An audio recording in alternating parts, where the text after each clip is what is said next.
Wow.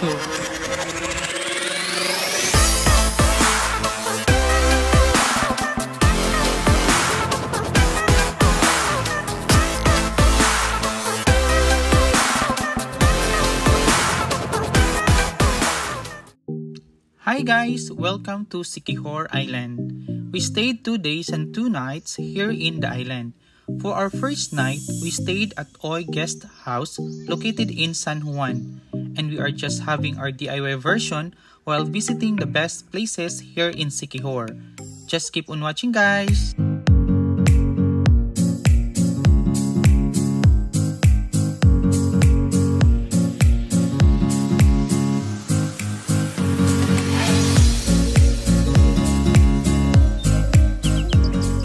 For our day 1, we visited first the iconic signage of Welcome to Siquijor here in the municipality of Siquijor.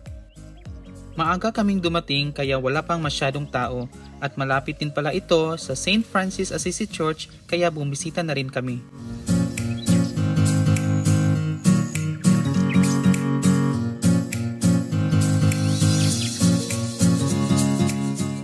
Next destination na pinuntahan namin ay ang sikat na Pitogo Cliff dito sa San Juan.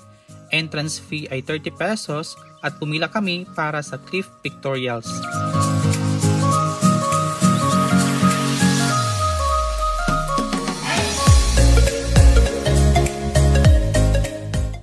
Ayan, sina Kuya Photographer ay nag-dive na rin para ma-entertain kami.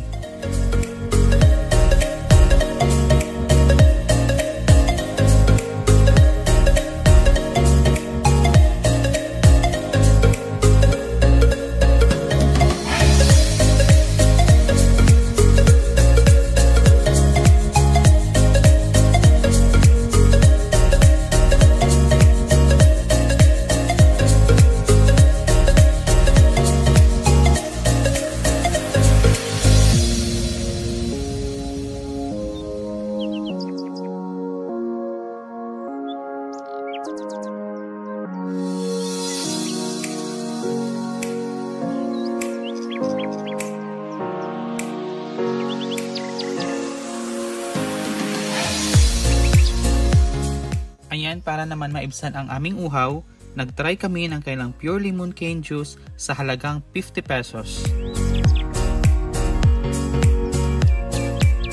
Our next destination is sikat ito yung pagbukas ng malaking gate at masisilayan mo ang magandang tanawin ng dagat. Ayan guys, dito lang yan sa May Kawayan Holiday Resort sa San Juan. Entrance fee 100 pesos for the pictorials. Meron din silang restaurant at room accommodations.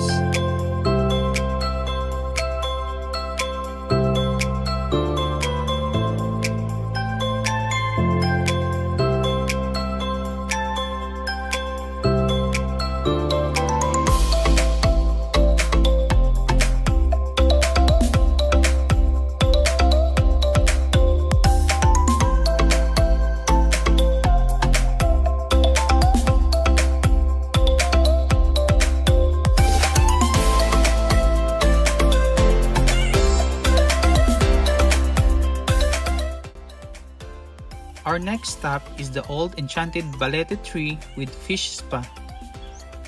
Ayan, kumain muna kami ng kanilang batchoy at ice candy na sabi ni Ate Tindera, best seller daw ito dito. Entrance fee is only 20 pesos, may unlimited fish spa ka na. So ayan, nag-start na lumapit yung mga isda.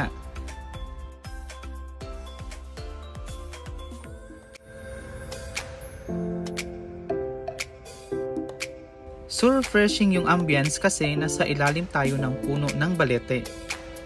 At bumili na din kami dito ng mga souvenirs para madala namin pag-uwi.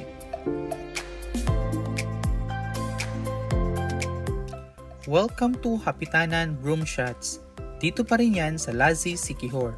Sikat din ito while you are jumping with riding a broomstick para kang lumilipad. Wala itong entrance fee pero donation lang para sa mag-photographer.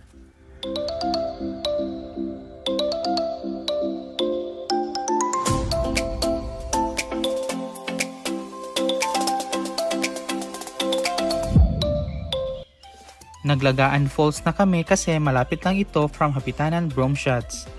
Ayan, kumuha kami ng tour guide para mag-guide sa amin papuntang Lagaan Falls. Hi guys, ayan, going mi karon sa Lagaan Falls as well as sa Kawasan Falls. Entrance fee ay only 50 pesos at para naman sa tour guide ay donation lang. Nag-try din kami ng kanilang swing at slides.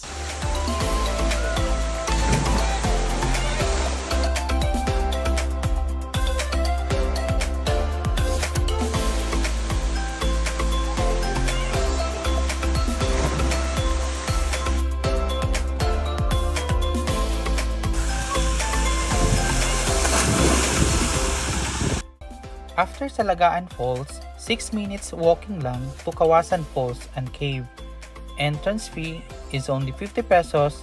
Mas maganda merong tour guide para merong kukuha sa'yo ng picture at video.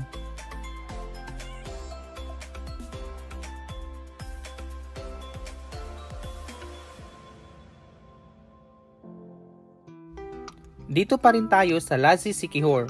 Bumisita na kami sa kanilang San Isidro Church, also known as Lazi Church. Ito ang pinakamalaki and the oldest na simbahan sa isla. At sa harap lang ng San Isidro Church ay ang Lazi Convent, the biggest and the oldest convent in whole Asia. Entrance fee is only 20 pesos.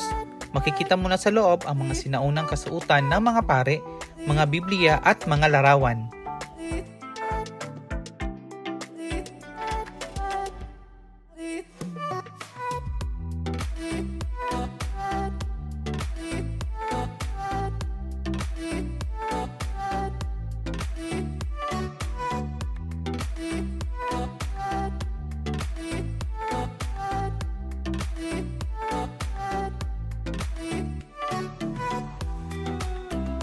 That ends our day 1 guys. Thank you for watching and get ready for our day 2 adventure here in Siquijor Island.